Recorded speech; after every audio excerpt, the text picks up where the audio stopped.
اگر چاہتی ہو تمہاری ماں کو اسپتال میں ایڈمٹ کر لیا جائے تو ابھی مجھ سے نکاح کرو، زارون خان زادہ نے صفاقی سے کہا تو پلک اپنی مرتی ہوئی ماں کو دیکھ فوراً مان گئی۔ اس کی ماں کو ایڈمٹ کرنے سے پہلے پلک کا نکاح زارون خان زادہ سے ہوا۔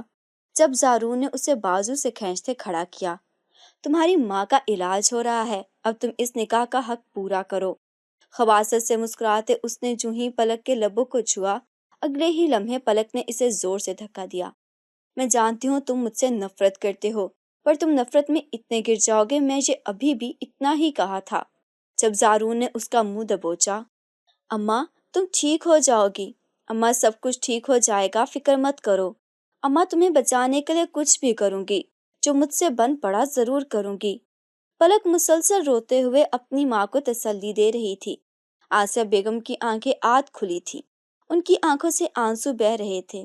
کچھ تکلیف کی شدت تھی اور کچھ اس بات کا پریشانی بھی تھی کہ اگر انہیں کچھ ہو گیا تو ان کی بیٹی پلک کا کیا ہوگا؟ وہ دنیا میں اکیلی بے باپ کا سہارا تو بچپن میں ہی چھن گیا تھا، بھائی کوئی تھا نہیں، باقی رشتے دار سب لوگوں نے ساتھ چھوڑ دیا۔ ان کی بیٹی اکیلی کیسے اس دنیا میں رہ پائے گی؟ یہ دنیا تو بہت ظالم ہے۔ پلک اپنی ماں کے تسلی دینے کے ساتھ مسلسل سوچتی جا رہی تھی کہ وہ کیا کرے۔ وہ گاؤں کی ایک پرائیویٹ اسکول میں ٹیچر کے فرائی سر انجام دے رہی تھی۔ اس نے اپنی پرنسپل کا نمبر ملایا، یہ سوچ کر شاید وہ اس کی مدد کرے۔ دوسری بیل پر میڈم نے کال اٹھا لی تھی۔ میم مجھے 2 مہینے کی تنخواہ ایڈوانس چاہیے، بغیر لگی لپٹی رکھے اس نے میڈم سے کہا تھا۔ وہ فضول کی باتوں میں وقت ضائع نہیں کرنا چاہتی تھی، جانتی تھی کہ میڈم کنجوس ہے، وہ شاید ہی اس کی کوئی ایڈوانس میں تنخواہ دیں، مگر ایک امید کے تحت اس نے میڈم سے بات کر لی تھی اور ان کا جواب حسب توقع تھا۔ دیکھیں مس پلک، ایک تو آپ پچھلے 1 ہفتے سے چھٹیاں کر رہی ہیں، آپ کی غیر موجودگی کی وجہ سے اسکول کا نظام دوہرا برہم ہو گیا ہے۔ اب مجھے بتائیں کہ آپ کیا کرنا چاہ رہی ہیں؟ اگر آپ کل اسکول آ رہی ہیں تو مجھے بتائیں، اور رہی 2 مہینے تنخواہ کی بات، ایسا ممکن نہیں ہے۔ 1 ہفتے کی چھٹیوں کی بھی آپ کی تنخواہ کٹ جائے گی۔ اب آپ 2 مہینے ایڈوانس دینے کی بات کر رہی ہیں۔ آپ مجھے صاف صاف بتائیں کل سے آپ آ سکتی ہیں یا میں کسی اور ٹیچر کا بندوبست کروں؟ ان کی سنگ دلانہ بات پر ایک پل کو پلک کا منہ کھلے کا کھلا رہ گیا تھا۔ ان سے اتنی بے حسی کی توقع نہیں کر رہی تھی، مگر شاید پیسہ اور عہدہ انسان کو دوسرے کے ساتھ دکھ درد سمجھنے سے عاری کر دیتا ہے۔ فون بند کر کے وہ پھوٹ پھوٹ کر رو پڑی۔ اپنی بیمار ماں کو اس حال میں اکیلا چھوڑ کر اسکول کیسے جا سکتی تھی؟ اب ایک ہی کام رہ گیا تھا، وہ اپنی ماں کو سرکاری حیات اسپتال میں لے کر چلی جائے، جہاں پر مریضوں کے ساتھ بہت بدتر سلوک کیا جاتا ہے۔ ایک بار پہلے بھی پلک آسیہ بیگم کو اس اسپتال میں لے کر گئی تھی، مگر جلدی وہاں کے ماحول سے خائف ہو کر واپس آ گئی۔ اب تو اس کے علاوہ اور کوئی راستہ ہی نہیں تھا۔ ایک پل کو اس کے ذہن کے پردے پر زارون کا چہرہ لہرایا تھا۔ اگر میں اسے مدد مانگوں تو وہ میری مدد کرنے سے انکار نہیں کرے گا۔ اسے نمبر ملانے لگی، مگر جب اس کی ہوس بھری آنکھیں اور اس کا اپنے دوست کے ساتھ غیر انسانی سلوک یاد آیا تو اس کے وجود میں نفرت کی لہر دوڑ گئی تھی۔ زارون شاہ اس کی بہنوں جیسی دوست کا قاتل تھا۔ پلک کی سہیلی رابعہ ایک غریب گھرانے کی لڑکی تھی، اس کے حالات بھی پلک جیسے ہی تھے۔ وہ پڑھی لکھی بھی نہیں تھی، اپنے گھر کے اخراجات اٹھانے کے لیے وہ خانزادوں کی حویلی میں کام کر رہی تھی۔ وہ پلک کو بتاتی کہ خانزادہ زارون شاہ اس پہ بری نظر رکھتا ہے، وہ اسے خط لکھ کر ہراساں کرتا۔ زارون شاہ نے کبھی اس کے سامنے آ کر اس سے اس قسم کی کوئی بات نہیں کی تھی، بلکہ سامنے آنے پر تو وہ یوں اس کے پاس سے گزر جاتا تھا جیسے اسے دیکھا تک نہ ہو، مگر ملازمہ کے ذریعے سے اس تک خط بھجوا تھا جس میں انتہائی عامیانہ الفاظ اور گفتگو کا استعمال کیا جاتا۔ رابعہ نے جب پلک کو بھی وہ خط پڑھائے تو وہ بری طرح سے گھبرا گئی تھی، اس کی ہتھیلیاں پسینے سے بھیجنے لگی تھیں۔ کس قدر گھٹیا انسان تھا یہ زارون شاہ، اپنی حویلی کی نوکرانی کو ہراساں کر رہا تھا، اور بھی ایک دن جب رابعہ حویلی سے واپس آ رہی تھی تو کسی نے اسے اغوا کر لیا، اور پھر 2 دن تک وہ گھر سے غائب رہی تھی۔ کسی کو کچھ پتا نہیں تھا وہ کہاں ہے، مگر پلک جانتی تھی کہ اس کے پیچھے زارون شاہ ہے۔ وہ بہت زیادہ چلائی تھی، مگر کسی نے اس کی بات پر یقین نہیں کیا۔ 3 دن کے بعد رابعہ کی لاش گاؤں کے باہر سے ملی تھی۔ تب پلک نے چیخ چیخ کر پنچایت بھی اکٹھی کر لی تھی۔ اس نے رابعہ کے لیے انصاف مانگا، مگر اس کے پاس کوئی ٹھوس ثبوت نہیں تھا۔ تبھی خاموشی چھا گئی تھی۔ زارون شاہ نے اس دن پہلی بار پلک کو دیکھا تھا۔ اس کی نگاہیں پلک پر جیسے تھم گئی تھی۔ اس نے پلک کے بارے میں سنا تھا کہ گاؤں کی ایک لڑکی بہت پڑھی لکھی ہے جو اس اسکول میں پڑھا رہی ہے۔ اس کے دوست اکثر بتاتے تھے کہ وہ دیکھنے میں بھی بہت خوبصورت ہے، مگر زارون شاہ نے کبھی اس کے بارے میں کھوجنے کی کوشش نہیں کی تھی اور نہ ہی اس کی کبھی پلک سے ملاقات ہوئی تھی۔ اور جب اس نے پلک کو دیکھا تو اسے اندازہ ہوا کہ اس کے دوست پلک کی غلط تعریف نہیں کرتے، وہ واقعی سراہے جانے کے قابل ہے۔ خوبصورت اتنی کہ اسے دیکھ کر کسی پری کا گمان ہوتا تھا۔ خوبصورت ہونے کے ساتھ ساتھ وہ جیت دار بھی تھی، اور زارون شاہ کو ایسے ہی بہادر لڑکیاں پسند تھی جو مقابل کی آنکھوں میں آنکھیں ڈال کر بات کرتی تھی۔ پلک کی اس حرکت پر حویلی بھی بھونچال آ گیا تھا۔ خانزاداؤں کو بہت غصہ آیا کہ گاؤں کی ایک معمولی سی لڑکی نے حویلی کے ایک امیر زادے پر بہتان باندھا ہے اور وہ اس کے خلاف کارروائی کرنا چاہتے ہیں، مگر زارون شاہ نے سب کو روک دیا۔ اس کے دل میں کیا چل رہا تھا اس بارے میں کوئی نہیں جانتا تھا۔ کچھ ہی دن گزرے جب پلک اسکول سے واپس آ رہی تھی تو راستے میں زارون شاہ نے اسے روکا تھا۔ اسے دیکھ کر پلک کا غصے سے خون کھول اٹھا تھا۔ رابعہ کا معصوم چہرہ آنکھوں کے سامنے گھومنے لگا تھا۔ یہی بے رابعہ کا قتل جس نے اسے صفاقی سے اپنی بربریت کا نشانہ بنایا اور پھر اس کی جان لے لی۔ وہ نفرت سے اسے دیکھتے ہوئے آگے بڑھنے لگی تھی۔ راستہ کے زارون شاہ نے اس کا راستہ روک لیا۔ میں آپ سے پوچھ سکتا ہوں کہ کس بنیاد پر آپ نے مجھ پر اپنی دوست کے قتل کا الزام لگایا ہے، جبکہ میں نے تو اسے کبھی ٹھیک سے دیکھا بھی نہیں۔ آپ کا کہنا ہے کہ میں آپ کے دوست کو ہراساں کرتا رہا ہوں۔ کیا ثبوت ہے آپ کے پاس اس بات کا؟ میں تمہارے جیسے گھٹیا انسان کے منہ نہیں لگنا چاہتی جس میں خوف خدا نہیں ہے۔ دولت کے گھمنڈ نے تمہیں پاگل کر دیا ہے، خوف خدا بھلا دیا ہے، مگر یہ مت بھولو کہ خدا کی لاٹھی بے آواز ہے۔ آج نہیں تو کل تمہیں اپنے کیے کی سزا ملے گی۔ تم نے جو کیا ہے وہ تم ضرور کاٹو گے۔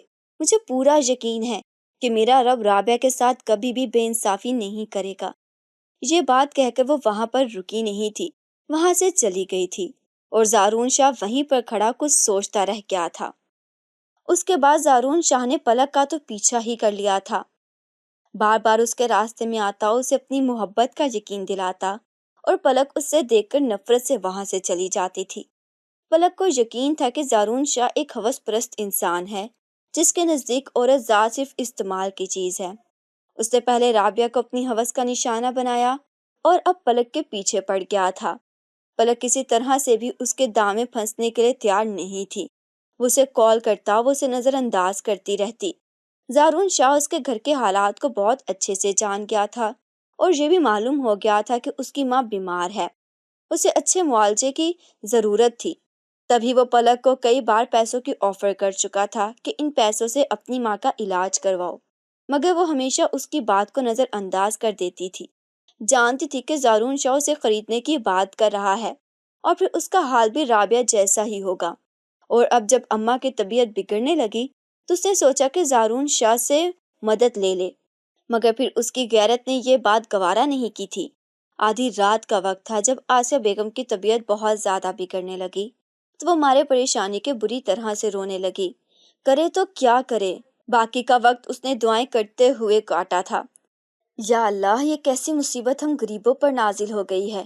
میرے پاس تو پھوٹی کوڑی بھی نہیں ہے، میں اماں کا علاج کیسے کرواؤں گی؟ اس نے اپنے کانوں میں پڑے ہوئے چھوٹے چھوٹے ٹاپس اتارے تھے۔ پھر اگلے دن وہ بس کے ذریعے سے اماں کو شہر میں لے گئی۔ ٹاپس بیچے تو اسے بالکل معمولی سی رقم اس کے ہاتھ آئی تھی۔ یہ پیسے اتنے تھے کہ وہ اماں کا علاج نہیں کروا سکتی تھی۔ وہ انہیں لے کر ایک سرکاری ہسپتال میں آئی، وہی خواری جو اسے پچھلی بار جھیلنی پڑی تھی۔ اماں درد اور تکلیف سے تڑپ رہی تھی، مگر کوئی ڈاکٹر انہیں دیکھنے پر راضی نہیں تھا۔ سخت پریشان تھی کہ کیا کریں، غریبوں کا کوئی پرسان حال نہیں ہے۔ وہ اس وقت لابی میں آ کر کھڑی ہو گئی تھی۔ اپنی ماں کی حالت دیکھ کر وہ بری طرح سے بکھرنے لگی تھی، کیونکہ آج ان کی تکلیف کی شدت میں اضافہ تھا۔ آج وہ بار بار اسے روتے ہوئے کہہ رہی تھی کہ میرے بعد اپنا خیال رکھنا، مجھے تمہاری بہت فکر ہے کہ میرے بعد تمہارا پتہ نہیں کیا ہوگا۔ پھر روتے ہوئے بے حال ہونے لگی۔ تبھی کسی نے کندھے پر ہاتھ رکھا تھا۔ ایک جھٹکے سے سر اٹھا کر دیکھا، سامنے زارون شاہ کھڑا تھا۔ تم کیا سمجھتی ہو کہ تم مجھ سے چھپ کر کہیں بھی چلی جاؤ گی اور مجھے تمہارے بارے میں پتہ نہیں چلے گا؟ میں تو کافی دنوں سے دیکھ رہا ہوں جو تم بھاگ دوڑ کر رہی ہو، اسکول سے چھٹیاں کر رہی ہو، اپنی ماں کی وجہ سے پریشان ہو۔ میں تو اسی انتظار میں تھا کہ کب تم مجھ سے کال کر کے مجھ سے مدد کا کہو گی، مگر تم تو بہت ہی اناپرست لڑکی ہو، جھکنا تو تم نے سیکھا ہی نہیں ہے۔ اس کے انداز میں ستائش تھی یا طنز تھا، پلک اس بات کا فیصلہ نہیں کر پائی۔ وہ زارون کی بات پر ایک جھٹکے سے اٹھ کھڑی ہوئی تھی۔ اگر تم یہ سمجھتے ہو کہ میں تمہارے آگے گر گڑاؤں گی، تمہارے آگے ہاتھ جوڑوں گی، تمہاری منتیں کروں گی اور پھر میں بھی رابعہ کی طرح تمہاری ہوس کا نشانہ بن جاؤں گی، تو یہ تمہاری بھول ہے۔ میں کمزور لڑکی نہیں ہوں، اور رہی بات میری ماں کی، تو اگر اللہ نے اسے زندگی دینی ہوئی تو وہ اس کا کوئی نہ کوئی وسیلہ بنا دے گا، مگر میں تمہارا احسان لے کر خود کو تمہاری تعویل میں نہیں دینا چاہتی۔ اس کے دو ٹوک انداز پر زارون شاہ کے ہونٹوں پر مسکراہٹ کھلنے لگی تھی۔ تمہیں اتنی عقل زیب نہیں دیتی، خود میں عاجزی لاؤ۔ یقین کرو اگر تم میرا ہاتھ تھام لو گی تو بہت فائدے میں رہو گی۔ میں تم سے نفرت کرتی ہوں۔ تم نے میری بہنوں جیسی دوست کو مجھ سے چھینا ہے، اور تم یہ سمجھتے ہو کہ میں تمہاری باتوں میں آ جاؤں گی، تو یہ تمہاری بھول ہے۔ تبھی وہاں پر نرس آ گئی تھی۔ آپ کی ماں کی طبیعت بہت زیادہ خراب ہے، یہاں پر ایسی کوئی سہولت نہیں ہے کہ ہم ان کا علاج کریں۔ انہیں ہارٹ کا مسئلہ ہے، ان کی سرجری کروانے کے لیے آپ کو انہیں کسی اور ہسپتال میں لے کر جانا ہوگا۔ آپ انہیں یہاں سے لے کر جا سکتے ہیں۔ نرس اسے پیغام دے کر وہاں سے چلی گئی، اور وہ کھلے منہ کے ساتھ زارون شاہ کو دیکھتی رہ گئی تھی۔ زارون شاہ اس سے کوئی سخت بات کہنا چاہتا تھا، مگر جب اس کی آنکھوں میں نمکین پانی بھرتا دیکھا، چہرے کا رنگ بھی اڑا ہوا تھا، اسے پلک پر ترس آ گیا تھا۔ کہاں ہے تمہاری امی؟ مگر پلک تو جیسے نہ تو اس کی بات سن رہی تھی، نہ کچھ سمجھ پا رہی تھی۔ پھر وہ اس نرس کی طرف مڑ گیا تھا، وہی اسے آسیہ بیگم کے کمرے میں لے گئی تھی۔ جب وہ کمرے میں داخل ہوا تو دعاؤں کی ملی جلی بدبو نے اس کا استقبال کیا تھا۔ وہ ناک پر ہاتھ رکھ کر پیچھے واپس ہٹا تھا۔ اس کمرے میں ایک بہت سارے مریض تھے۔ اس نے سنا تھا کہ سرکاری اسپتال میں مریضوں کے ساتھ بہت برا سلوک کیا جاتا ہے، مگر اتنا برا یہ تو اس کے وہم و گمان میں بھی نہیں تھا۔ ان لوگوں کی تکلیف کا خیال کر کے وہ ایک بار پھر کام کر رہ گیا تھا۔ آسیہ بیگم بے ہوش ہو چکی تھی۔ وہ وارڈ بوائے سے کہہ کر انہیں اسٹریچر پر لٹا کر باہر لے آیا تھا۔ پلک مکان کے انداز میں اسے یہ ساری کاروائی کرتے دیکھ رہی تھی۔ نہ اس کی پلکوں کے نے جنبش کی تھی، نہ ہی اس کے منہ سے کوئی آواز نکلی تھی۔ تم آؤ میرے ساتھ، تمہاری ماں کو اچھے ہسپتال میں لے کر چلوں تاکہ ان کا علاج ہو سکے۔ پلک کی آنکھوں سے آنسو ٹوٹ کر نکلنے لگے تھے۔ اب کی بار زارون شاہ جھنجھلا گیا تھا۔ جیسا میں کہہ رہا ہوں ویسا کرو، چلو میری گاڑی میں آ کر بیٹھو، میں تمہاری ماں کو کسی ہسپتال میں لے کر جاؤں۔ پورا راستہ پلک بالکل خاموش رہی تھی۔ وہ اپنی ماں کے چہرے کی طرف دیکھ رہی تھی، جہاں پر اسے موت کی زردی کھنڈی ہوئی نظر آ رہی تھی، اور وہ ایک بار پھر سے ٹوٹ کر بکھر گئی تھی۔ زارون شاہ ایک بہت بڑے ہسپتال کی امانت میں انہیں لے کر آ گیا تھا۔ اس نے فوراً سے آسیہ بیگم کو ایمرجنسی میں بھیجا اور خود لابی میں ٹہلنے لگا تھا۔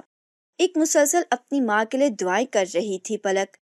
گاہے بگاہے زارون شاہ اس کے چہرے پر نظر ڈالیتا اور کبھی دروازے کی طرف۔ پھر ایک ڈاکٹر باہر آیا، کہنے لگا کہ ان کی حالت بہت ہی زیادہ پیچیدہ ہے، ہمیں ابھی ان کا آپریشن کرنا ہوگا، مگر 10 لاکھ آپریشن کے لیے آپ کو پہلے فیس جمع کرانی ہوگی۔ اس نے ایک رسید زارون شاہ کے ہاتھ میں تھمائی تھی۔ رقم آپریشن کے عوض ڈاکٹر نے وصول کرنے کو بولا تھا۔ پلک بھی یہ سب سن رہی تھی۔ اتنے زیادہ پیسے آپریشن کے لیے میں کہاں سے لاؤں گی؟ وہ رو دینے کو تھی۔ زارون شاہ کے ہونٹوں پر معنی خیز مسکراہٹ آ گئی تھی۔ اگر تم چاہو تو میں یہ پیسے ادا کرنے پر تیار ہوں۔ اس کی آنکھوں میں عجیب سے رنگ تھے، جنہیں دیکھ کر پلک 2 قدم پیچھے ہٹ کر کھڑی ہوئی تھی۔ میں جانتی ہوں کہ تمہارے دل میں میرے لیے کیسے جذبات ہیں، تم مجھ سے کیا چاہتے ہو، مگر میں تمہارے دام میں نہیں آؤں گی۔ اگر تم میری عزت کا سودا کرنا چاہتے ہو تو تمہاری بھول ہے۔ اس کی بات پر زارون شاہ کے چہرے کا رنگ بدل گیا تھا۔ میں تمہارے ساتھ نکاح کرنا چاہتا ہوں۔ اگر تم ابھی کے ابھی میرے ساتھ نکاح کرنے کے لیے تیار ہو جاؤ تو میں یہ پیسے دے کر تمہاری ماں کا آپریشن کروا دوں گا۔ نکاح اور مجھ سے؟ پلک بے یقینی سے اسے دیکھتی جا رہی تھی۔ وہ حیران تھی کہ زارون شاہ اس کے ساتھ شادی کرنے کی بات کر رہا تھا۔ زارون شاہ جو گاؤں کا امیر زادہ تھا، وہ ایک معمولی سی لڑکی کے ساتھ نکاح کیسے کر سکتا تھا؟ یقیناً زارون شاہ کو اندازہ ہو گیا تھا کہ وہ پلک کو ایسے حاصل نہیں کر سکتا، تب بھی وہ نکاح کا کھیل رچا کر اسے حاصل کرنا چاہ رہا تھا۔ یہ سوچ کر پلک کے ہونٹوں پر طنزیہ مسکراہٹ پھیل گئی تھی۔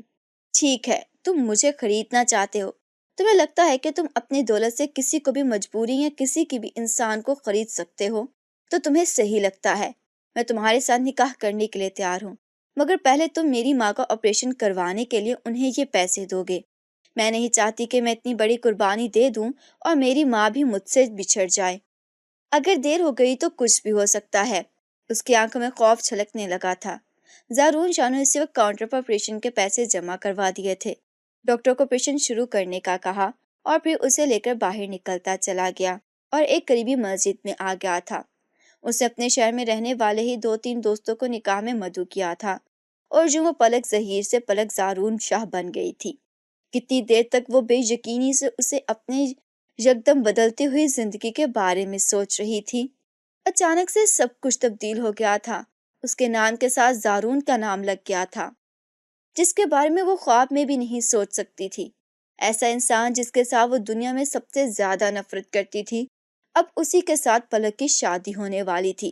وہی اس کی روح اور جسم کا مالک تھا۔ پلک کا دھیان اپنی ماں کی طرف بھی تھا۔ فوراً سے ہسپتال واپس چلو، مجھے اپنی ماں کی بہت فکر ہے، ماں کو دیکھنے جانا ہے۔ جیسے ہی نکاح ہو گیا تو پلک نے زارون سے کہا تھا۔ وہ اپنے دوستوں سے مل رہا تھا۔ ایک گہرے استقبال استحقاق بڑی بھرپور نظر اس نے پلک پر ڈالی تھی اور پھر اپنے دوستوں کو الوداع کر کے وہ گاڑی میں آ کر بیٹھا تھا۔ پلک نے اب سکون کا سانس لیا تھا کہ وہ اسے ماں کے پاس لے کر جا رہا ہے، مگر جب گاڑی کا رخ زارون نے دوسری طرف موڑ دیا تو پلک بغیر ٹوکے نہ رہ سکی تھی۔ ہاسپٹل تو دوسری طرف ہے، تم گاڑی کہاں لے کر جا رہے ہو؟ وہ زارون شاہ سے مخاطب ہوئی تو وہ ایک بار پھر سے اسے گہری نظر سے دیکھنے لگا۔ آج ہی تمہارا نکاح ہوا ہے اور کیا تم نہیں سمجھتی کہ ایک شوہر کے بیوی پر کیا حقوق ہوتے ہیں؟ اس کی بات پر پلک کا چہرہ یکدم سرخ پڑ گیا تھا۔ اس کی بات کا مطلب سمجھتے ہی وہ غصے میں آ گئی تھی۔ میری ماں زندگی اور موت کے درمیان جنگ لڑ رہی ہے اور تم جسے ہوس کے مارے انسان کو اپنے نفسیاتی خواہشات کی پڑی ہے، مجھے میری ماں کے پاس لے کر چلو۔ اس وقت میں اور کہیں جانے پر تیار نہیں ہوں گی، اور اگر تم نے میرے ساتھ زبردستی کرنے کی کوشش کی تو اچھا نہیں ہوگا۔ کچھ دیر تو زارون شاہ اس کے چہرے کی طرف دیکھتا رہا تھا، فیصلہ نہیں کر پا رہا تھا کہ وہ پلک کی بات کا کیا جواب دے، اور پھر وہ گہری سانس لے کر گاڑی کا رخ واپس ہسپتال کی طرف موڑ گیا تھا۔ پلک تو حیران پریشان رہ گئی تھی، اسے زارون سے اتنی شرافت کی توقع نہیں تھی، مگر اب دل میں پرسکون بھی ہو گئی تھی۔ ابھی اس کی زارون شاہ سے جان چھوٹ گئی تھی۔ ہاسپٹل آئے تو آسیہ بیگم کا آپریشن جاری تھا۔ وہ باہر بینچ پر بیٹھ کر ان کے صحت یابی کے لیے دعائیں مانگنے لگی تھی۔ کتنے گھنٹے یوں ہی بیت گئے تھے۔ وہ اسی بینچ پر بیٹھی ہوئی تھی اور زارون شاہ ٹہلتے ہوئے اس کی طرف دیکھے جا رہا تھا۔ اس کے اپنے جذبات کو سمجھنا مشکل تھا۔ اتنا تو اسے اندازہ ہو گیا تھا کہ یہ لڑکی اس جیسے انسان کو بدلنے کی صلاحیت رکھتی ہے۔ یہ چھوٹی سی لڑکی جو اسے بری طرح سے گھائل کر چکی تھی، کہاں تو وہ کسی کو اپنے سامنے کچھ گرانتا نہیں تھا اور کہاں اب ایک لڑکی کی ناراضگی اسے بری طرح سے پریشان کیے دے رہی تھی۔ چاہتا تو وہ ایک پلک کو زبردستی لے کر جا سکتا تھا، مگر اس کے لیے پلک کی خوشی سب سے بڑھ کر تھی۔ اس کے پلک کے لیے ایسے جذبات کب سے بدلنے لگے تھے وہ یہ نہیں جانتا تھا، جبکہ پلک کے دل میں اس کے لیے اتنی نفرت اور بدگمانی تھی جس کی کوئی انتہا نہیں تھی۔ زارون شاہ اس کی آنکھوں میں اپنے لیے نفرت دیکھ کر حیران رہتا اور سوچتا کہ وہ نہ جانے کیوں اسے اتنی بدگمان رہتی ہے۔ جب ایمرجنسی روم کا دروازہ کھلا تو دونوں بے اختیار ڈاکٹر کی طرف دیکھنے لگے تھے۔ مریض کی حالت خطرے سے باہر ہے، وہ بچ گئی ہیں، تھوڑی دیر میں انہیں روم میں شفٹ کر دیا جائے گا، تب آپ ان سے مل سکتے ہیں۔ ڈاکٹر کے کہے گئے یہ چند الفاظ پلک کے جسم میں خوشی اور زندگی کی نئی لہر دوڑا گئے تھے۔ وہ خوشی سے رو پڑی تھی۔ زارون شاہ اسے دیکھ کر تو حیران ہی رہ گیا تھا۔ اس لڑکی کی بھی سمجھ نہیں آتی، خوشی کے موقع پر بھی روتی ہے اور غم کے موقع پر بھی۔ زارون شاہ اپنے ایک آدمی کو وہاں پر چھوڑ کر خود گاؤں واپس چلا گیا تھا۔ آدمی کو یہ تاکید کر کے گیا تھا کہ ان لوگوں کو جو بھی مسئلہ ہو، کام ہو تو انہیں کسی شکایت کا موقع نہیں دینا۔ پلک کو بھی جاتے جاتے کہہ کر گیا تھا کہ اب تم زارون کی بیوی ہو، اس کی ذمہ داری تمہیں جو بھی چاہیے تم میرے ملازم سے کہو۔ پلک اسے دور تک جاتا دیکھ رہی تھی، اس نے زارون شاہ سے ایک لفظ بھی نہیں کہا تھا۔ پلک سوچنے لگی کہ جذبات میں آ کر یہ فیصلہ تو کر لیا، ماں کی رضامندی کے بغیر، اس کی اجازت کے بغیر زارون شاہ سے نکاح تو کر لیا، اور اب ماں خدا کا شکر ہے کہ خطرے سے باہر ہے، انہیں جب یہ بات بتاؤں گی تو ان کے دل پر کیا گزرے گی؟ انہیں تو مجھ پر بہت مان تھا، بھروسہ تھا۔ اب جب انہیں پتہ چلے گا کہ میں زارون شاہ کے ساتھ نکاح کر چکی ہوں، تب انہیں کتنا دکھ ہوگا، وہ میرے بارے میں کیا سوچیں گی؟ ماں کے بارے میں سوچ کر پلک کی آنکھوں سے آنسو بہنے لگے تھے۔ اماں مجھے معاف کر دو، میں نے یہ سب تمہارے لیے کیا، وہ دل ہی دل میں اپنی ماں کو مخاطب کرتے بولی تھی۔ ابھی آسیہ بیگم کو ہوش آ گیا تو پلک کی خوشی کا کوئی ٹھکانہ نہ تھا۔ ڈاکٹرز نے بتایا تھا کہ 3 دن کے بعد انہیں ڈسچارج کر دیا جائے گا۔ 3 دن تک زارون شاہ دوبارہ ہاسپٹل میں نہیں آیا تھا۔ اس کا وہی آدمی دروازے کے باہر کھڑا رہتا اور پلک کا جو بھی کام ہوتا وہ اس سے ملازم سے ہی کہتی تھی۔ جب آسیہ بیگم کو ڈسچارج کیا جا رہا تھا تو وہ نرس کی مدد سے انہیں اٹھنے میں مدد دے رہی تھی۔ تبھی زارون شاہ کمرے میں داخل ہوا تھا۔ اسے دیکھ کر پلک بری طرح سے گھبرا گئی تھی اور وہیں پر آسیہ بیگم بھی حیران رہ گئیں۔ یہ یہاں پر کیوں آیا ہے؟ ان کے چہرے پر ناگواری چھا گئی تھی۔ ان کی آواز اتنی بلند تھی کہ زارون شاہ تک بھی پہنچ گئی تھی اور وہ زیر لب مسکرا رہا تھا۔ میں یہاں پر آپ کی تیمارداری کرنے کے لیے آیا ہوں۔ ہماری رشتہ داری قائم ہوئی ہے اور اتنا تو میرا حق بنتا ہے کہ اپنے قریبی لوگوں کا خیال رکھوں، اور مجھے پتہ چلا کہ آج آپ کو ڈسچارج کیا جا رہا ہے، اس لیے میں گاڑی لے کر آیا تھا تاکہ آرام سے میں آپ کو آپ کے گھر میں پہنچا دوں۔ اس کی بات پر پلک کے چہرے کا رنگ زرد پڑ گیا تھا۔ وہیں پر آسیہ بیگم بھی اسے دیکھتی رہ گئی تھی۔ ہمارے تمہارے ساتھ کوئی رشتہ داری نہیں ہے، تم ایک اونچے گھرانے کے فرزند ہو جسے ہمارے جیسے لوگ تمہارے گھر میں کمی کمین کے حیثیت سے جاتے ہیں۔ ہمارے جیسے لوگوں کا کیا کام تمہاری گاڑی میں بیٹھے؟ ہم جس طرح سے آئے تھے اسی طرح سے چلے جائیں گے۔ تمہاری مہربانی، وہ ساتھ کھردرے انداز میں گویا ہوئی تھی۔ زارون شاہ پلک کی طرف دیکھنے لگا۔ تم نے ابھی تک اپنی ماں کو بتایا نہیں میرے اور اپنے بارے میں؟ اس کا انداز ایسا تھا جو آسیہ بیگم کو چکا رہا تھا۔ زارون، میری ماں کی طبیعت ٹھیک نہیں ہے، ابھی بھی وہ ہسپتال سے ڈسچارج ہوئی ہیں۔ ان کے سامنے ایسی کوئی بات مت کرو جس سے ان کی طبیعت خراب ہو جائے، پلک ملتجائیہ انداز میں بولی تو زارون شاہ اسے دیکھتا رہ گیا تھا۔ ٹھیک ہے، میں کوئی بات نہیں کرتا، میں باہر گاڑی میں بیٹھا ہوا ہوں، اپنی ماں کو لے کر آ جاؤ، گھر میں پہنچا دیتا ہوں تم لوگوں کو۔ وہ حکم دے کر دروازے سے باہر نکلتا چلا گیا۔ آسیہ بیگم اس کی پیٹھ کو دیکھتی رہ گئی تھی۔ یہ کس انداز میں بات کر رہا تھا؟ آپ چھوڑے اسے، وہ پاگل ہے، سرپھرا انسان ہے، آئے میں آپ کو باہر چلنے میں مدد دوں۔ پلک، مجھے سچ سچ بتاؤ کیا بات ہے؟ کوئی ایسی بات تو نہیں ہے جو تم مجھ سے چھپا رہی ہو؟ پلک ایک نظر چرانے لگی تھی۔ امی، جیسا آپ سمجھ رہی ہیں ایسا ویسا کچھ نہیں ہے، آپ کی طبیعت ٹھیک نہیں ہے، آپ کو آرام کرنے کی ضرورت ہے، آپ کچھ بھی مت سوچیں۔ وہ جب اسے زارون کی گاڑی میں بٹھانے لگی تو آسیہ بیگم ایک بار پھر سے چونک گئی تھی۔ ہم اس کی گاڑی میں کیوں بیٹھے ہیں؟ پلک، یہ وہی شخص ہے جو تمہاری سہیلی کا قاتل ہے، جسے تم بے انتہا نفرت کرتی ہو، اور آپ اپنی ماں کو اس کی گاڑی میں لے کر جا رہی ہو، اس سے مدد لے رہی ہو۔ اور مجھے سچ سچ بتاؤ، میرے آپریشن کے پیسے کہاں سے آئے تھے؟ اتنا بڑا ہسپتال اور یہ لوگ مفت میں تو کسی کا علاج نہیں کرتے۔ مجھے سچ سچ بتاؤ، یہ پیسے کہاں سے آئے؟ امی، آپ ابھی گاڑی میں بیٹھے، میں آپ کو سب کچھ سچ سچ بتا دوں گی۔ اب ان باتوں کا وقت نہیں ہے۔ وہ زبردستی اپنی ماں کو گاڑی میں بٹھایا تھا۔ زارون، جس نے جب اسے پیچھے بیٹھے دیکھا تو اس نے بامشکل خود کو کچھ کہنے سے باز رکھا تھا۔ پلک اپنی نظر سے اسے تنبیہ کر رہی تھی اور پلک کی ہر بات تو اس کے لیے گویا حکم کا درجہ رکھتی تھی۔ باقی کا سفر خاموشی میں کٹا تھا۔ آسیہ بیگم کے چہرے پر ناگواری چھائی ہوئی تھی۔ پتہ نہیں یہ پلک کو کیا ہو گیا، اس انسان کی مدد کیوں لی؟ زارون شاہ نے انہیں گاڑی سے اترنے میں اور پھر گھر میں جانے میں مدد بھی دی۔ گھر آئی تو محلے کی اور رشتہ دار خواتین آتی رہیں۔ پورا دن انہیں موقع ہی نہیں ملا کہ وہ پلک سے اس بارے میں بات کر سکیں، اور پھر رات کو جب پلک چارپائی پر سوئی تو وہ کئی راتوں کی جاگی ہوئی تھی، بری طرح سے تھکی ہوئی تھی۔ بستر پر دراز ہوتے ہی وہ سو گئی، اور اب انہوں نے پلک کی نیند کو ڈسٹرب کرنا مناسب نہیں سمجھا تھا۔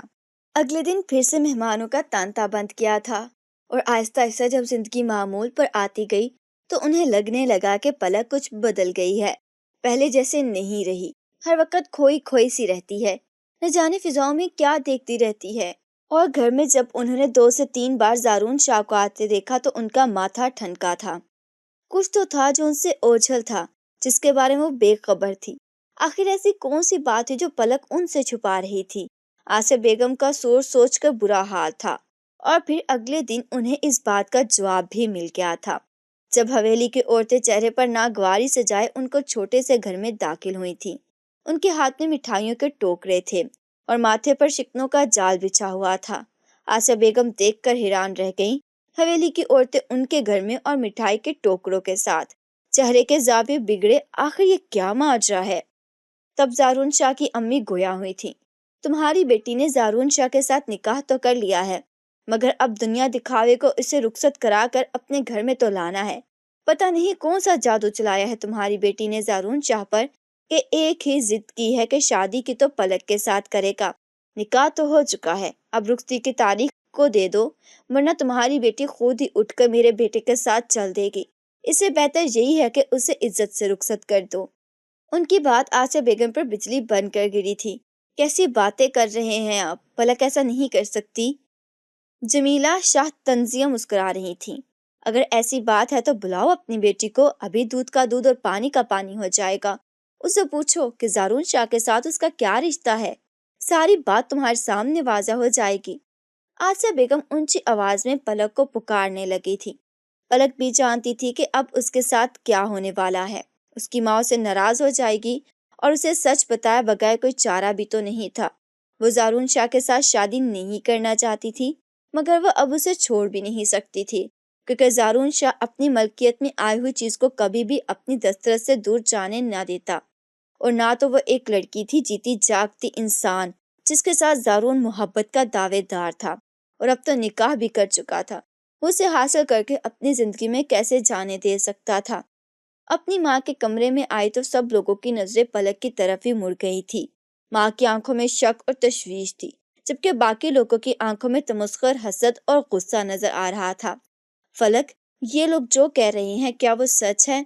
آسیہ بیگم نے پلک سے کسی آس سے پوچھا تھا، جیسے وہ ابھی ان کی بات کی نفی کر دے گی۔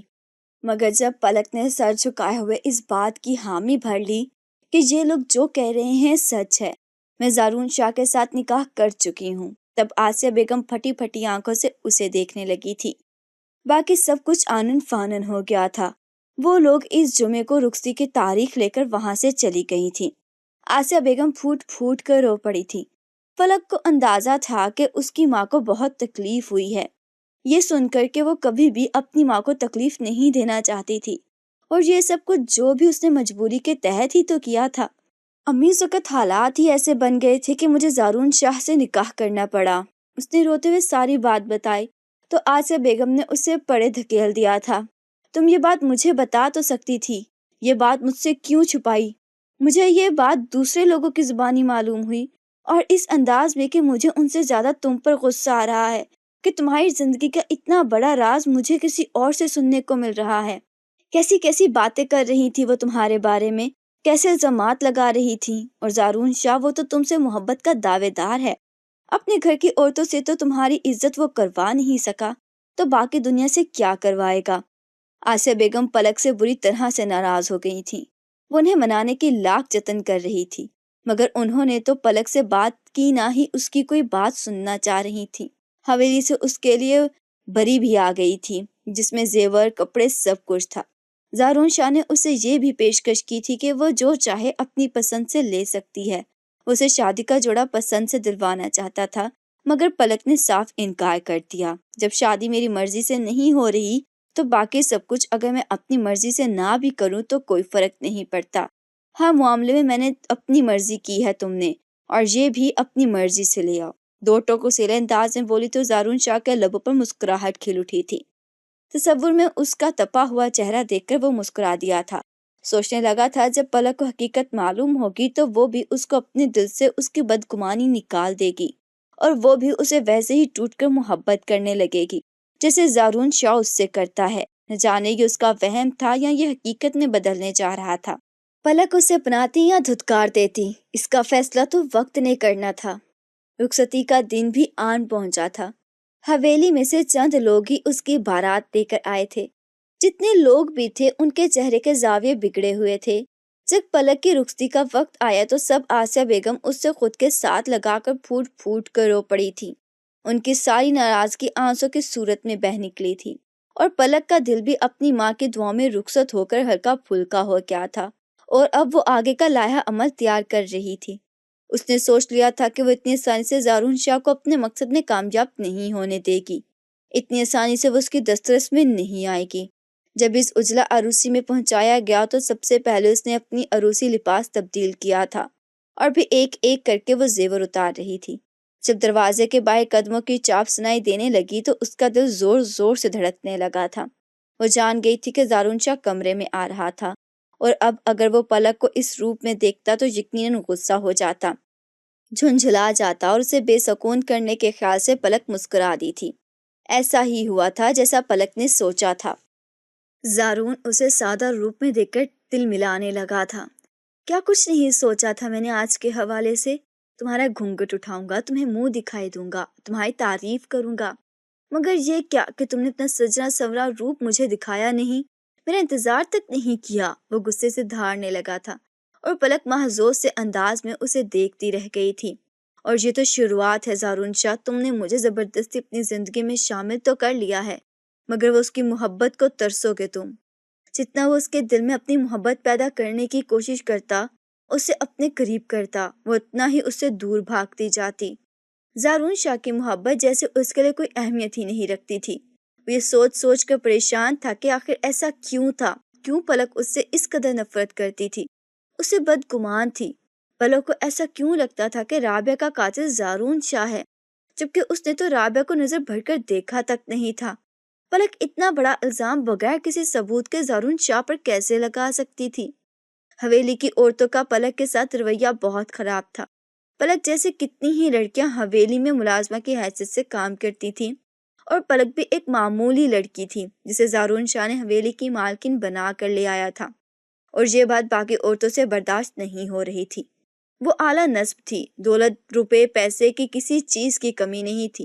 پلک تو اس کے سامنے کچھ بھی نہیں تھی۔ پلک کو اندازہ ہوا کہ حویلی کی زندگی اتنی آسان نہیں ہے، جو یہ سمجھتی تھی کہ دولت سب کچھ خرید سکتی ہے، دولت سے خوشیاں بھی حاصل کی جا سکتی ہیں، سکون، سب کچھ ممکن ہے۔ اسے لگنے لگا تھا کہ حویلی میں رہنے والے مکین تو ان ساری چیزوں سے محروم تھے۔ ہر وقت وہ لوگ ذرا ذرا سی بات پر بے سکونی کا شکار ہونے لگے۔ شکر گزاری جیسے جذبات تو ان لوگوں کو چھو کر بھی نہیں گزرے تھے۔ وہ بھی ایک معمول کا ہی دن تھا، مغرب کا وقت ہونے والا تھا، باہر ہلکی ہلکی بارش ہو رہی تھی۔ ایسے موسم کی تو پلک دیوانی تھی۔ بارش اس نے ہمیشہ اچھی لگتی تھی۔ بارش کو دیکھ کر تو وہ پاگل ہو جاتی، اپنے آپ کو بھول ہی جاتی۔ آج بھی ایسا ہوا تھا۔ فوراً سے وہ باہر صحن میں آ گئی تھی، بارش میں نہانے لگی۔ بارش کی بوندیں اپنے بھی جسم پر جب اسے ٹکراتے ہوئے محسوس ہوتی تو اسے اپنے من میں جیسے گدگدی کا احساس ہونے لگتا تھا۔ کتنا خوبصورت احساس تھا یہ بارش، تو انسان کے جذبات میں ہلچل مچا دیتی ہے، مگر نہ جانے کیوں پلک کے جذبات بالکل جامد تھے۔ اس کے دل میں زارون شاہ کے لیے کسی قسم کے کوئی جذبات نہیں تھے، نہ ہی وہ اس کے بارے میں کچھ سوچتی تھی۔ جب بھی اس کے سامنے آتا تو اس کے پورے وجود میں ناگواری چھا جاتی تھی۔ رابعہ کا چہرہ آنکھوں کے سامنے گھومنے لگتا تھا۔ آج وہ بارش میں نہا رہی تھی جب اسے ایسے محسوس ہوا جیسے کوئی اسے دیکھ رہا ہو۔ اپنے جسم پر واضح تپش کا احساس ہو رہا تھا۔ وہ تو حیران ہی رہ گئی تھی، کون ہے یہ؟ تب اسے حویلی کے الگ تھلگ بنے ہوئے کمرے میں کسی سائے کا احساس ہوا تھا۔ ایسے لگا جیسے کوئی وہاں پر کھڑا دیکھ رہا تھا اور ابھی کمرے میں گم ہو گیا۔ غصے کی ایک لہر اس کے پورے وجود میں دوڑ گئی تھی۔ کون تھا یہ جو بھی مجھے بارش میں نہاتا دیکھ رہا تھا؟ اس کی اتنی جرت! وہ غصے سے اس کمرے کی طرف بڑھنے لگی تھی۔ اس وقت وہ غصے میں یہ بات بھول گئی تھی کہ زارون شاہ نے اسے اس کمرے کی طرف جانے سے منع کیا تھا، کیونکہ یہ مردان خانہ تھا اور زیادہ تر زارون کے دوست اور رشتہ دار مردان خانے میں رہتے تھے۔ اس وقت پلک نے وہاں پر کسی کو خود کو نہاتے ہوئے دیکھتے پایا تو اس کا غصے میں آنا فطری تھا۔ کمرے میں آئی تو کھڑکی کے پاس کوئی کھڑا تھا جس کی پلک کی طرف کمر تھی۔ کون ہو تم اور کیوں مجھے باہر سے دیکھ رہے تھے؟ تمہاری ہمت کیسے ہوئی؟ اس وقت اپنے دوپٹے کو خود پر اچھی طرح سے اوڑھ کر پھیلا چکی تھی۔ ابھی بھی اس کا جسم اوپر سے بھیگے ہوئے تھا، مگر اب اس کا جسم عیاں ہونے سے بچا ہوا تھا۔ وہ جب واپس مڑا تو پلک نے دیکھا کہ وہ ولید تھا، زارون کا تایا زاد کزن۔ پلک کو ایک دو بار سرسری اس کی ملاقات ہوئی تھی اور ہمیشہ ہی وہ بندہ اسے برا لگتا تھا۔ آج بھی اسے دیکھ کر برہم ہو گئی تھی۔ وہ آنکھوں میں ہوس لیے اس کی طرف بڑھا تھا۔ تم خود ہی یہاں تک چل کر آئی ہو، میں تو تمہیں دور دور سے دیکھ رہا تھا، مگر آج مجھے لگتا ہے کہ شاید میرا انتظار ختم ہونے والا ہے، میری پیاس بجھنے والی ہے۔ اب تم خود ہی تو میری پیاس بجھانے کے لیے یہاں پر آ گئی ہو۔ اس کے ہاتھ میں وہ مشروب تھا جسے دیکھ کر پلک بری طرح سے گھبرا گئی تھی، کیونکہ پلک کو اندازہ ہو گیا تھا کہ وہ اپنے حواسوں میں نہیں۔ وہ وہاں سے واپس مڑنے لگی جب ولید نے اس کا ہاتھ پکڑ لیا تھا۔ اب یہاں تک آ گئی ہو تو میری خواہش کو پورا کیے بغیر تم یہاں سے نہیں جا سکتی۔ پلک نے زوردار تھپڑ اس کے چہرے پر رسید کیا تھا۔ بکواس بند کرو، تمہاری ہمت کیسے ہوئی میرے ساتھ اس قسم کی بات کرنے کی، میرے بارے میں ایسا سوچنے کی؟ میں زارون سے تمہاری شکایت کروں گی، وہ تمہیں زندہ نہیں چھوڑے گا۔ پلک اب وہاں سے جانے لگی جب ولید نے اسے زور کا بیڈ پر دھکا دیا تھا۔ تمہاری دوست بھی بالکل ایسی ہی تھی، وہ بھی اسی طرح سے نخرے دکھا رہی تھی، تبھی تو اس سے پھر میں نے ایسا سبق سکھایا تھا کہ وہ مجھ سے معافیاں مانگتی رہی، میرے سامنے ہاتھ جوڑتی رہی، مگر میں نے اسے اس کی بے اعتنائی کا ایسا جواب دیا تھا کہ اس نے خودکشی کر لی۔ اور دیکھو کہ زارون شاہ کا نام استعمال کرنے کی وجہ سے مجھے کیسا فائدہ ہوا کہ میں نے نہ صرف اپنی من پسند لڑکی سے ہوس پوری کر کے اسے موت کے گھاٹ اتار دیا، بلکہ میرا نام بھی کہیں نہیں آیا۔ میں نے یہی سب کچھ کیا تھا، مگر بس نام زارون شاہ کا استعمال کیا تھا تاکہ کوئی مجھ تک نہ پہنچ پائے۔ ولید ہی کیسی باتیں کر رہا تھا، پلک اس کی کوئی بات سمجھ میں نہیں آ رہی تھی، وہ حیرت سے گمسم اسے دیکھتی جا رہی تھی۔ تم کیا کہنا چاہ رہے ہو؟ رابعہ کو قتل زارون نے نہیں بلکہ تم نے کیا ہے؟ تم اسے زارون کا نام استعمال کر کے بلیک میل کرتے رہے؟ ولید زور سے ہنس پڑا تھا۔ ہاں وہ میں ہی تھا، اور اب میں دیکھتا ہوں کہ تمہیں بھی مجھ سے کون بچائے گا۔ وہ دروازے کے بند کرنے کے لیے واپس پلٹا تو اسے ایک زوردار جھٹکا لگا، وہ پیٹ کے بل گر گیا تھا۔ سامنے زارون شاہ کھڑا تھا، خون خوار نظروں سے اسے گھورتا ہوا۔ تمہاری ہمت کیسے ہوئی میری بیوی کی طرف میلی آنکھ سے دیکھنے کی؟ پلک نے جب زارون شاہ کو کمرے میں داخل ہوتے دیکھا تو وہ فوراً بھاگتے ہوئے اس کے پاس آئی تھی۔ یہ انسان رابعہ کا قاتل ہے، اس نے رابعہ کے ساتھ غلط کیا اور ابھی میرے ساتھ غلط کرنا چاہ رہا تھا۔ وہ روتے ہوئے بے ربط جملوں میں جانے کیا کہہ رہی تھی۔ اس کے لیے یہ صدمہ بہت بڑا تھا کہ وہ اپنے شوہر سے بلا وجہ نفرت کرتی رہی، اپنے شوہر کو اپنی دوست کا قاتل سمجھتی رہی، جبکہ اس کا شوہر تو بے گناہ تھا۔ وہ اس حقیقت کو سہ نہ پائی تھی اور زارون شاہ کے بازو میں جھولتی چلی گئی تھی۔ جب اسے ہوش آیا تو اپنے کمرے میں تھی، زارون شاہ اس کے پاس ہی بیٹھا ہوا تھا، پلک کا ہاتھ اس کے ہاتھوں میں تھا اور اس کے ہاتھ کی پشت کو مسل رہا تھا۔ پلک کو ہوش بھی آتا دیکھ کر وہ بے تابی سے اس کے اوپر جھکایا تھا۔ تمہاری طبیعت کیسی ہے؟ پلک کی آنکھوں سے آنسو بہنے لگے تھے، یہ آنسو ندامت کے تھے، احساس زباں کے اور شاید شکرانے کے بھی کہ اس کا شوہر بے گناہ تھا، ایک قاتل نہیں تھا۔ اگر آپ نے رابعہ کا قتل نہیں کیا تو آپ نے اپنی سچائی ثابت کرنے کی کوشش کیوں نہیں کی؟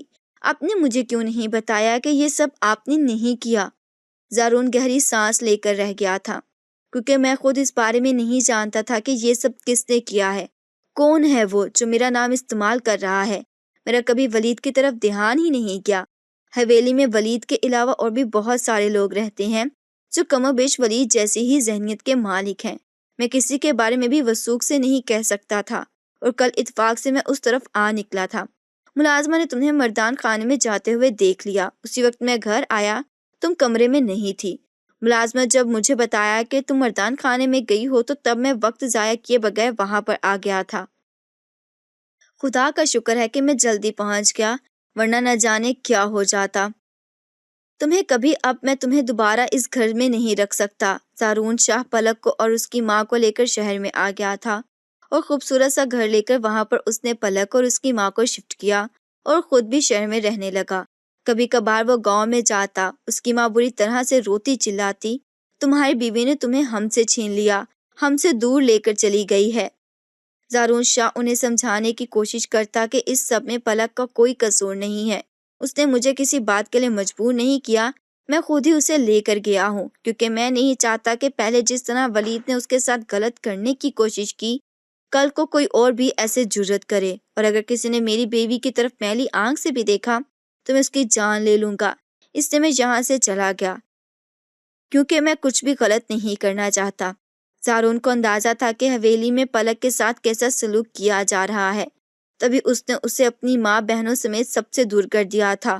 وہ خود ہی حویلی میں آتا جاتا تھا، وہ پلک کو کبھی بھی حویلی میں لے کر نہیں آیا۔